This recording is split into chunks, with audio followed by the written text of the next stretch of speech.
repito que voy a saltearme algunas partecitas, pero voy a tratar de rescatar lo esencial, que fuera de estafilococo, ¿no? Aureus, epidermidis y estreptococo piógenes, en las zonas de los pliegues y del periné, además hay gérmenes gram negativos, y sobre todo cerca del periné hay hasta anaerobios.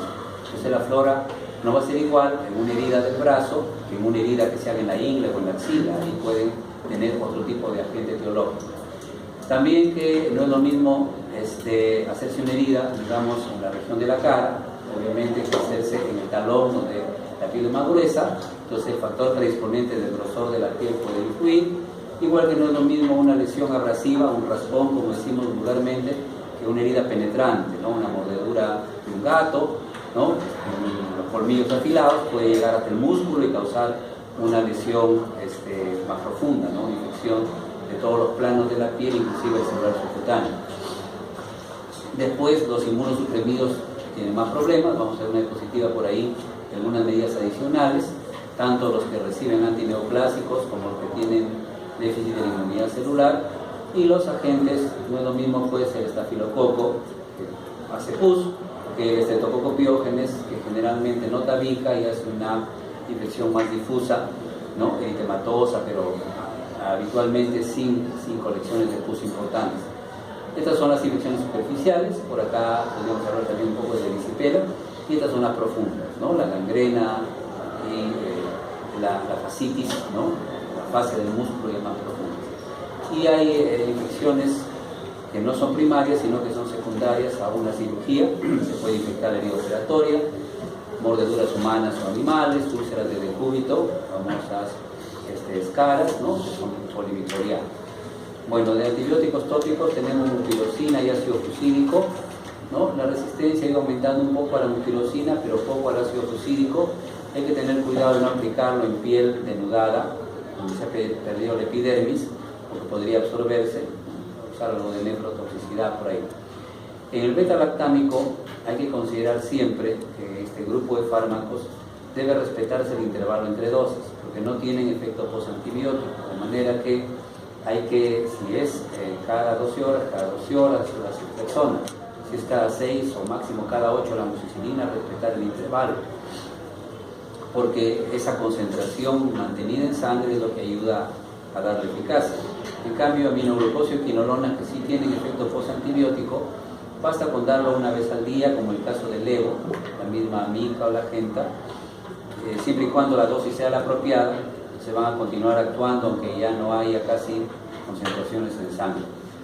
Los macrólidos no tienen EPA, dependen también de la concentración sérica como los beta-lactámicos, pero tienen un plus, que es su penetración intracelular, a los macrófagos, por ejemplo, y es un beneficio. Y la clinda se une a células necróticas, entre ellas los polimorfos nucleares muertos, estable en pH ácido, de manera de que eso puede hacerla conveniente para una zona donde hay abscesos, ¿no? Donde hay colecciones de pus. No reemplaza un drenaje quirúrgico, no estamos diciendo eso. Estamos diciendo de que en algunos casos, por ejemplo en los lactantes, en los niños pequeños, normalmente los abscesos, si no son muy voluminosos, no se drenan, no se aconseja drenar absceso en un niño pequeño, ¿no? Sobre todo si el absceso no es de gran volumen. Se da antibiótico y se observa, se controla, y muchas veces como que se hubiera reabsorbido el absceso, ¿ya? Y el fármaco que es más eficaz en los abscesos, donde el pH y los radicales libres son altos, es la clindamicina, ¿no? Entonces tiene esa ventaja. Esto lo vimos en su momento. Entonces no se olviden las isoxazolinpenicilinas para el estafilococo aureus, y también cubren al piógenes, aunque tengan un poco menos eficacia que la penicilina natural o que la amoxicilina, ¿no? Y la piperacilina es muy interesante, la penicilina antipseudomónica, que cubre todo prácticamente, menos estafilococo aureus, es decir, todos los cocos gram positivos y la mayoría de las enterobacterias, casi todas las enterobacterias. En general, las penicilinas, como grupo, no actúan sobre atípicos, ¿no? Clamidia, micoplasma, no son cubiertos normalmente por las penicilinas. Y la piperacilina tiene la ventaja, además, que actúa contra el bacteroides frágiles, que es un anaeróbico, ¿no? Entonces, esa ventaja sí hay que reconocer, ¿no? Bueno, algunos fármacos de primera línea para el tratamiento del impétigo, ¿no? Porque muchas veces coexiste el piógenes con el aureus, el Streptococcus piógenes con el Staphylo aureus, dicloxa, equivalente a la cefalosporina de primera, y para el alérgico puede ser eritromicina, aunque hay más riesgo de resistencia, sobre todo a los estafilos. Alternativamente se puede usar clinda, cuando hay mucha alergia a los beta-lactámicos se puede usar clinda, va muy bien contra el estafilococo meticilino sensible. El clavulanato adicional a la amoxicilina también mejora el espectro, pero no lo convierte en un fármaco de primera línea. Y si hay poquitas lesiones, podría usarse tratamiento tópico, ¿no? Ahora, para un meticilino sensible normalmente son estos dos fármacos de primera línea, pero podría usarse clinda. Si la infección no es muy severa, podremos usar la vía oral, y si es un poco más severa, la parenteral. En el meticilino resistente, si es hospitalario, tiene que usarse banda, ¿no? Alternativamente el Inesolid, la ventaja de que se puede usar por vía oral, pero que es más bien bacteriostático que bactericida. Algunos fármacos alternativos, la vancomicina es particularmente eficaz, y el cotrimoxazol en nuestro medio es discutible, porque hemos abusado mucho del cotrimoxazol. Entonces a estafilococo meticilino resistente, la comunidad debería responder a cotrimoxazol. No siempre lo hace porque se ha abusado mucho de este medicamento, ¿no? Para la faringitis, para la citrus, para las diarreas. Entonces es discutible que pudiera ser todo lo eficaz que debería, ¿no? La celulitis, entonces, si hay forúnculos de por medio, está estafilo. Si es solamente difusa, ¿no? Es probablemente estreptococcus, ¿no? Si no hay colecciones de pus de por medio. Pero a veces, siempre un porcentaje aún pequeño puede estar involucrado el estafilo. Cuando se ha presentado después de una lesión traumática, que ha generado pérdida de la epidermis o contacto de esa herida con agua estancada o con mordeduras, ¿no? de animales, entonces ya en estos casos no basta con usar dicloxa, oxacilina, o cefalexina o cefazolina. Hay que pensar en este caso de acá en clinda o citrus, ¿no? Cubrir las enterobacterias, inclusive pseudomonas, y cubrir los anaerobios, ¿no? Y además estafilococo y estreptococo. La clinda tiene esa ventaja que nunca debemos olvidar. A diferencia del metronidazol, clindamicina sí cubre estafilococo aureus y también tiene efecto contra el estreptococo pyogenes, ¿no? Lamentablemente produce diarrea, que es un problema, una limitación, ¿no? Bueno, si hay necrosis, pueden haber flora polimicrobiana, puede haber Clostridium, entonces hay que considerar siempre un antianaerobio. Cefalosporina tercera más antianaerobio, un carbapenem si la cosa es seria, y penicilina G más clinda es otra alternativa, ¿no? Entonces esto es bastante eficaz porque cubre todas las enterobacterias, ¿no? Gram positivos, y el metronidazol va a ser inclusive un poco superior a la clinda contra el bacteroides frágiles. De una referencia americana, entonces el tratamiento de infecciones necrotizantes de piel, fascia y músculo, ¿no? Entonces ahí está, cuando se presume que es polimicrobiana, piperacilina tazobactam, hemos visto el amplio espectro que tiene, incluye anaerobios, ¿no? Estable a beta-lactamasas, y se agrega banco porque justamente dijimos que la piperacilina no cubre pues al estafilo, entonces por eso hay que agregarle banco. Después casi todo el resto de los que producen infecciones de piel está cubierto. Alternativamente los carbapenem, alternativamente una cefalosporina tercera más un antianaerobio, metronidazol o clindamicina. Si se determina que es estreptococo, puede ser esta combinación, puede ser uno de los dos solos, estafilo, los fármacos que se han dicho, y en el Clostridium la clindamicina, ¿no? Bueno, va bien contra los anaerobios, y la penicilina contra las especies de Clostridium es una de las más eficaces, ¿ya? Entonces eso puede ser otro esquema de tratamiento. Este es un flujograma, esto es lo que les decía, esto es un ejemplo de flujograma, pero este flujograma es un copiar-pegar, entonces podríamos y debemos adaptarlo. La tarea de ustedes no es como está aquí un copiar-pegar, sino convertirlo a esto, simplificarlo a una cosa más sencilla. Por ejemplo, ¿qué podemos ver de las infecciones que cursan con la presencia de pus? Que primero hay que establecer la severidad y luego todas tienen que ser sujetas a incisión y drenaje. O sea, si tienes un pequeño forúnculo, la idea es que se haga un corte, aunque sea con el extremo de una aguja estéril, ¿no? Una aguja número 21, y luego drenar pues la pus, ¿no? Porque hay colección, sea forúnculo, carbúnculo, que por lesión más voluminosa, un absceso franco, hay que hacer una incisión y un drenaje. Esa es la regla, ¿no? En el caso de que sea una infección leve, basta con eso. Las defensas de nuestro organismo normalmente terminan el proceso de curación. Pero cuando son moderadas o severas, entonces se sugiere cultivo y antibiograma, ¿no? Y luego de eso, depende. Aquí nos hablan, por ejemplo, del tratamiento con cotrimoxazol, pero yo lo borraría esto en nuestro medio, porque ya hemos dicho que el cotrimoxazol podría tener resistencia. Entonces, ¿qué podría ser conveniente? Doxiciclina, que podría usarse, o lo que usamos generalmente en nuestro medio, dicloxacilina o cefalexina, ¿no? Generalmente las infecciones adquiridas en la comunidad purulentas, después de incisión, drenaje, se puede hacer el cultivo y se puede empezar con dicloxocefalexina, porque es moderada. Si sale que es resistente, lo cambia pues a banco, ¿no? Habría que valorar si el cotrimoxazol sirve o no, ¿no? Pero podría ser eso una forma. Ahora, cuando es severa, sí no te vas a jugar. Si es un absceso grande, severo, luego de la curación, tienes que darle banco. ¿Y por qué no le doy cefalexina, dicloxa de arranque igual que acá? Porque es severo. Si es severo, puede estar ya usando una sepsis. Si le voy a dar dicloxacilina y es resistente, ya se murió el paciente cuando le doy la banco. ¿Sí? Entonces, si es severo, tengo que ser agresivo. Vancomicina, daptomicina, o ceftarolina, que es cefalosporina quinta. En el Perú no hay, algunas clínicas de Lima, creo, selectivas tienen, muy caro, todavía no está de venta libre esto, pero hay que usar entonces un fármaco para estafilococo, también cubre estreptococo, pero estafilococo meticilino resistente. Una vez que se define que es un meticilino sensible, se cambia pues a cefazolina o a clindamicina, pero si es resistente se mantiene. Eso más o menos es la idea. Y cuando no es purulenta, la infección de piel y tejidos blandos puede ser una erisipela, una celulitis, una infección necrótica, que sería más severa y profunda sobre todo. Entonces, igual, si es leve, puede tratarse por vía oral nada más. Dicloxa, cefalosporina primera, una clinda, una sola por vía oral. Si es moderada, ya es preferible recurrir a la vía parenteral y puede mantenerse todavía cefalosporina primera, o puede pensarse en clindamicina. Esto sería lo más juicioso.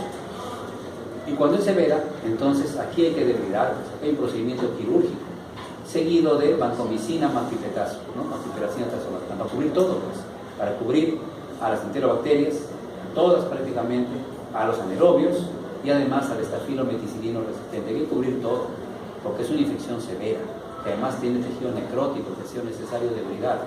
Luego del cultivo y el antibiograma, de acuerdo al germen que puede hacer, se puede variar un poco la terapia, ¿no? La penicilina más clindamicina, doxiciclina más cipro, o si se determina que es polimicrobiana, se mantiene lo que se ha dicho acá, ¿sí? Entonces eso es un flujograma, un ejemplo típico del flujograma, que como hemos visto no hemos quitado algunas cosas, cetarolina porque no tenemos, televancina tampoco tenemos, linezolid oral es caro y un poco costoso, podríamos dejarlo, daptomicina generalmente no usamos, a esto lo podría quitar 3 cosas y dejarle banco y linezolid, por ejemplo, ¿no? Suprimir esta parte de acá y ir acá dicloxacilina con cefalexina, podría ser. Esa adaptación que estoy intentando yo hacer ahorita es su tarea de ustedes, ¿ya? Resumir, ¿no? A su manera el flujograma, adaptar el flujograma de acuerdo un poco a nuestra realidad. Mordeduras, ¿no? De animales, como ven ustedes hay bastantes anaerobios, Fusobacterium, Campylocitófaga, pero también hay bacteroides y acetafilococcus aureus. Entonces, se debe combinar el uso de amoxicilina con ácido clavulánico. Cuando agregamos clavulanato a la amoxicilina, se mejora el espectro contra anaerobios, se mejora la eficacia contra Haemophilus influenza y alguito contra el estafilococcus aureus. Entonces, es una buena opción.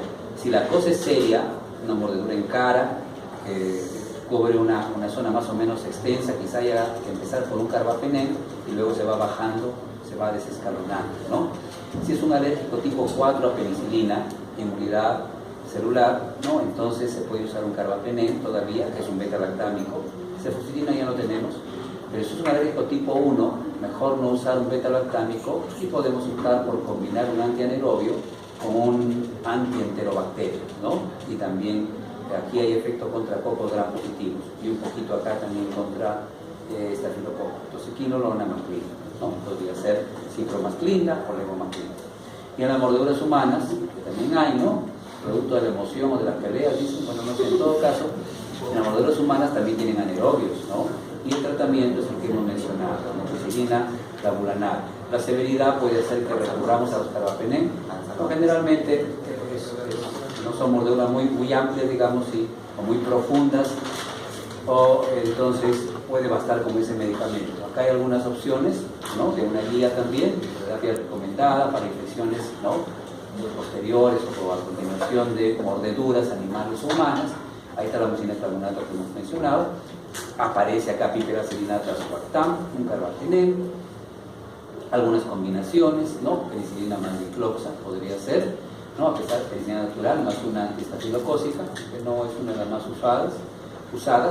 Los antianaerobios, cefuroxima no tenemos, no es una cefalosporina, lo dijimos en quinto ciclo, es una cefamicina, no hay, era buena, no saben por qué, se ha sacado del medio. Cefalosporinas, fluorquinolonas, no olvidar que moxifloxacina es la que tiene mayor actividad contra anaerobios, es la mejor de las tres. O sea, contra anaerobios la levo tiene una actividad débil, Cipro no tiene contra anaerobios, la que tiene buena actividad contra anaerobios es moxifloxacina, ¿no? Hay, es costosa, sí, pero está disponible. Y en las mordeduras humanas, la amoxicilina clavulanat, como ven en la regla. Dijimos hace un momento que si la cosa es un poco grave, podría ser un carbapenem, ¿no? Pero no es usual, ¿no? No es usual que sean, digamos, muy extensas o severas este tipo de mordeduras. La infección de herida operatoria, entonces, depende del tipo de cirugía. Es una cirugía que se llama sucia, ¿no? De tubo digestivo, tracto genital. Entonces, en particular femenino, podría ser después de un aborto frustro, por ejemplo, un aborto infectado. En fin, después de una EPI que tiene ahí un absceso tubovárico.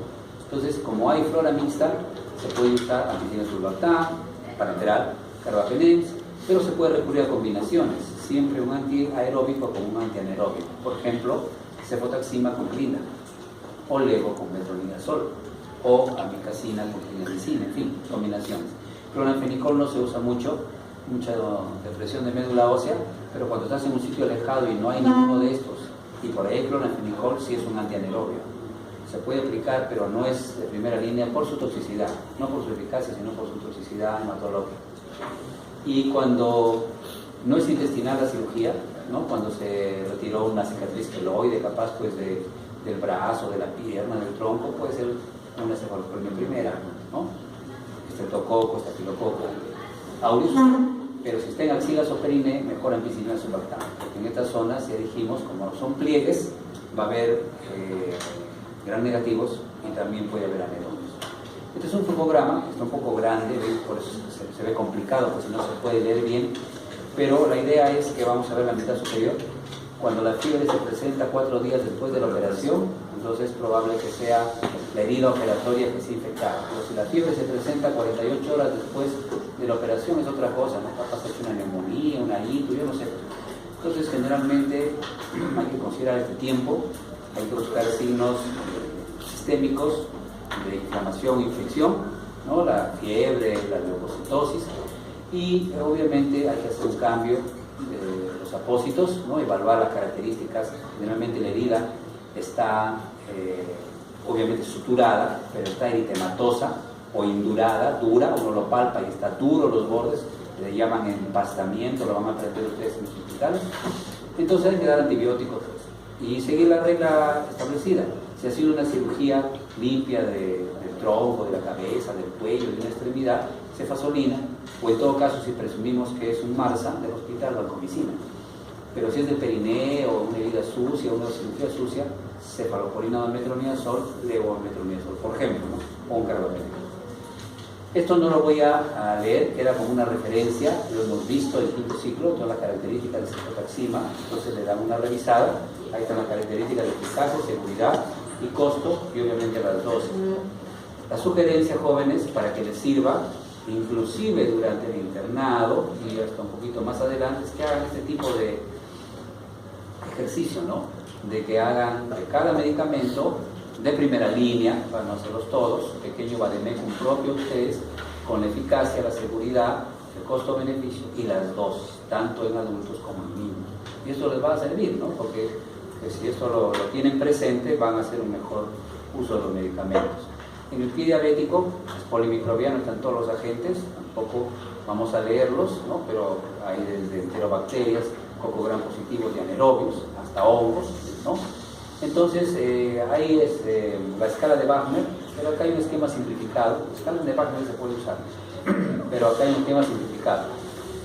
¿Qué nos dice? Que si no está en riesgo el miembro afectado, generalmente es un pie diabético, entonces puede estar circunscrito, digamos, al dedo pulgar o solamente la uña. Es una herida pequeña, puede ser monoterapia, por ejemplo, con levo. Si quiere ser más agresivo, con mox, que te cubre muy bien anaerobios, una monoterapia. Una cosa pequeña, podrías inclusive usar cefalexina sola, ¿no? O cotrimoxazol. Si ya el miembro está en riesgo, en este caso el pie, ¿no? Es una cuestión más extensa, pues terapias dobles, que cubran anaerobios y que cubran enterobacterias, ¿no? Ahorita la clima más, la cetacidima, pipetazo, que cubre casi todo, menos estafilo, ¿no? Vancomicina mandeo, en fin, fluoroquinolona mandolinda. Y si pone en peligro la vida, si es una infección que ya está queriendo convertirse en una sepsis, terapias triples, pues, o de amplio espectro, ¿no? Carbapenem, banco más metro más estacidima, barriendo todo. Lo mismo acá, la leve, ven, que se maneja, la moderada, están los fármacos de elección, y la severa son carbapenem, cefepime, cefalosporina de cuarta, no más minesolina. Cuando un paciente tiene neutropenia, producto de un tratamiento neoplásico para el cáncer, entonces hace neutropenia y fiebre, neutropenia febril, y se da caso de infección. Hay que ubicar o establecer más o menos cuál es el agente para dar su tratamiento. El tratamiento debe prolongarse un poco más de lo habitual. Es una infección de piel y tejido blando. Está en inglés, pero se entiende con claridad. Estamos hablando de infecciones de piel y tejido blando en pacientes inmunocomprometidos. Y hay que agregar acá en los pacientes neutropénicos el filgastril, ¿no? El factor estimulante de colonias de granulocitos. En el caso de que sea un VIH, donde disminuye la inmunidad celular, entonces los agentes son en general un poco más raros, ¿no? Criptococos, ¿no? Virus, algunas bacterias raras como la nocardia, no son generalmente gérmenes típicos, que tienen sus fármacos de tratamiento, que se van a dar por tiempo prolongado, más largo del habitual, y no hay lamentablemente acá una inmunoglobulina o una citoquina, como si hay acá, que pueda ayudar a este paciente, ¿no? En la mejora de su inmunidad, de su CD4, lo que le va a ayudar. Y para la diarrea infecciosa aguda, este es un programa otra vez, ¿ya? Que nos dice que siempre hay que valorar al principio la deshidratación, que dure más de un día, porque si dura menos de un día puede ser una intoxicación alimentaria y no justifica tratamiento con antibióticos, solamente soporte, y que sea pues disentérica o no, ¿no? Eso en base a la fiebre, sangre en las heces y el tenesmo, que se asocia mucho a la shigella. Cuando la persona, el niño sobre todo, pues un adulto, describe dolor en el esfuerzo para defecar, sensación de urgencia y defecar poco y dolor, los esfuerzos, muchas veces la shigella va a la parte más baja del colon, cerca de la ampolla rectal, y por eso produce la sensación. No es patognomónico, no quiere decir que si tiene tenesmo ya 100% shigella, pero es una probabilidad. ¿Qué se hace? Bueno, lo primero es que si está deshidratado hay que rehidratarlo. Vía oral, generalmente, en deshidrataciones leves moderadas, y endovenoso si es severo, ¿no? Entonces, o si no se puede usar la vía oral, un hilio paralítico tiene que ser endovenoso. Un inconsciente, está inconsciente, ¿cómo lo vas a tratar por vía oral? Entonces, eso ya también un poco depende. En los pacientes que están con deshidrataciones leves a moderadas, se puede usar sales de bismuto, o se puede usar loperamida, siempre y cuando sean pacientes adultos, ¿no? Pacientes niños, mucho cuidado con la loperamida, porque puede producir signos centrales, que son opioides, no se olviden. En los pacientes pediátricos, mejor no. En los adultos, en una diarrea acuosa molesta, la loperamida reduce un poco la frecuencia de la deposición. Buscar algunos factores de riesgo epidemiológicos, que comió, tipo de actividad sexual, qué estación del año es, ¿no? Si ha consumido antibióticos, en fin. Y luego que está la clasificación en diarrea que adquiere en la comunidad, ¿no? También se llama a veces diarrea del viajero, salmonella, shigella, campylobacter, E. coli. La diarrea nosocomial, ¿no? Que tiene que llevar 3 días por lo menos hospitalizado para decir que la diarrea se adquirió en el hospital. Clostridium difficile, sobre todo si ha recibido antibióticos, pero pueden ser otras bacterias también, ¿no? Se piensa en Clostridium cuando está en terapia antimicrobiana de amplio espectro. Y una diarrea persistente cuando dura más de 7 días, ya se piensa en giardia, ¿no? En un parásito, y si está inmunocomprometido, agentes un poco más raros. Esto para visualizar que no se puede hacer una diferencia clínica del agente de la diarrea. No es posible, se puede tener alguna pista, pero clínicamente la Shigella, la Salmonella, el Campylobacter jejuni, la Yersinia, y acá nos faltaría la E. coli enteroinvasiva. La E. coli enteroinvasiva producen dolor abdominal, producen fiebre, producen polimorfonucleares en heces, dan náuseas y vómitos, algunos un poco más, como la Shigella, otros un poco menos, ¿no? Presencia de sangre en las heces, o sea, reacción positiva a la Tevenol, y algunos sangre, francamente sangre en las heces, ¿no? Entonces, todos pueden producir sangre en heces. Entonces no se puede diferenciar clínicamente si es Campylobacter, si es Shigella, si es una Salmonella, si es una E. coli enteroinvasiva. Clínicamente no es posible. El norovirus sí, los virus sí no producen signos inflamatorios, no producen sangre, no hay polimorfonucleares y se caracterizan por vómitos importantes. Es una pauta. Y el vibrio generalmente no produce estos síntomas, ¿no? El vibrio cólera, ¿no? Es una diarrea acuosa, blanquecina, abundante, pero casi sin estas manifestaciones. Los parásitos obviamente tampoco tienen signos inflamatorios, ¿no? Y es lo que más llama la atención el dolor abdominal. Esto que siempre les pido que no se olviden nunca, que hay una E. coli productora de toxina Shiga, ¿no? Que produce una diarrea sanguinolenta, pero el paciente no tiene polimorfonucleares en heces y tiene fiebre. Entonces cuando hay una diarrea con sangre, ¿no? Y no tiene fiebre y no tiene polimorfonucleares, no hay que dar antibióticos. Cuando tú das antibióticos solamente guiándote porque tiene sangre y crees que sangre en heces es infección bacteriana invasiva, produce hemólisis y toxicidad renal. Entonces está contraindicado en este tipo de E. coli, ¿no? Productora de toxina Shiga, ¿no? Utilizar antibióticos. Y la pauta te lo da el cuadro, ¿no? Sangre en heces, pero sin polimorfonucleares ni fiebre. Entonces el tratamiento en general se usa hidratación, oral o parenteral. Si es una intoxicación alimentaria, solo hidratar, por ahí un antiemético. Si es gastroenteritis, igual antiemético, hidratación. Diarrea del viajero va a pasar sola, pero puedes acortar la saturación de la diarrea del viajero con una quinolona. Y se usan antimicrobianos en una diarrea disentérica, sobre todo si es severa o si este problema de diarrea, a veces no tan típico de disentérica, se presenta en pacientes de riesgo, ¿no? Como los inmunosuprimidos.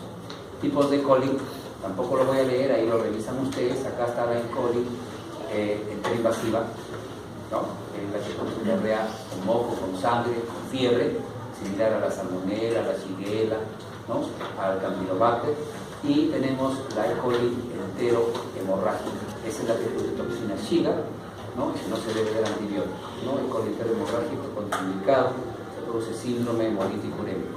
Campylobacter, propio de las regiones donde los niños caminan entre las heces de los animales, hay las regiones rurales donde crían una serie de animales y los niños que caminan ahí se ensucian, se contaminan y se llevan la mano a la boca. Entonces, en estos casos puede ser simplemente una diarrea acuosa y terminar así en diarrea acuosa, pero en ocasiones llega hasta la disentería, ¿no? La diarrea sanguinolenta. En estos casos hay que dar antimicrobianos. Y el antimicrobiano de primera elección es la citromicina, ¿no? Es el macrólide. También se puede dar una quinolona. La Shigella, normalmente la Shigella flexneri es la que presenta la mayor frecuencia. Hay que recordar que es resistente a ampicilina, que en el Perú hay varias zonas donde se han hecho estudios y ya tiene también algún grado de resistencia a cotrimoxazol.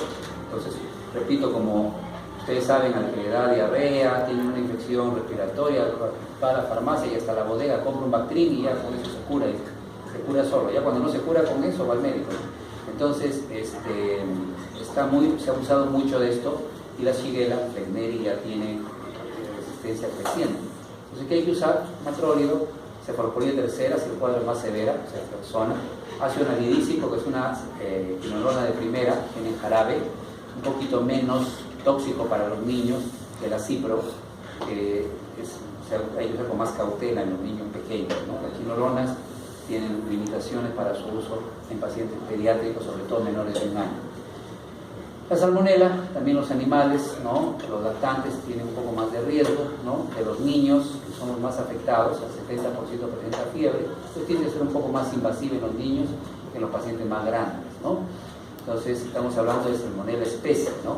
La salmonella tifi es fiebre tifoidea, es otra cosa. Estamos hablando de diarrea, salmonella species. Entonces, cuando él debe el cuadro no se necesita tratamiento, si se da cipro o cefalosporina cuando quinolona, cefalosporina, acitro también se puede usar, cuando es un cuadro más severo, ¿no? O cuando es un inmunocomprometido. Igual no se erradica, sobre todo la salmonella tifi, con ampicilina, cotrimoxazol y cloranfenicol. Hay resistencia a la salmonella tifi y cloranfenicol. Fármaco de elección para salmonella tifi es una quinolona o una cefalosporina tercera, ¿no? El cólera normalmente se maneja con tetraciclinas, pero no se pueden dar ni en gestantes ni en niños, entonces por alguna alternativa como el cotrimoxazol, la furazolidona, quinolona tampoco se puede dar en gestantes, pero sí podría usarse en algunos niños más grandes, ¿no? Con la salmonella ya hablamos, de tifoidea también. Esto lo revisan, lo vimos en su momento, ¿ya? Las características del ciclo hay que revisarlos. Y algunos protocolos, no es un flujograma exactamente, pero es un protocolo de manejo. La diarrea por clostridios difíciles se trata con metrolianzol banco. La shigella con acitro o cipro, acitro de preferencia en niños, cipro, quinolona de preferencia en adultos.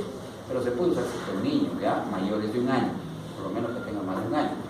Si es una salmonelosis por salmonella species, ¿no? O sea, no por salmonella tifi, ceftriaxona, acitro o levo. Entonces vamos a ver que la constante del manejo de la diarrea bacteriana aguda es la triada quinolona, ¿no?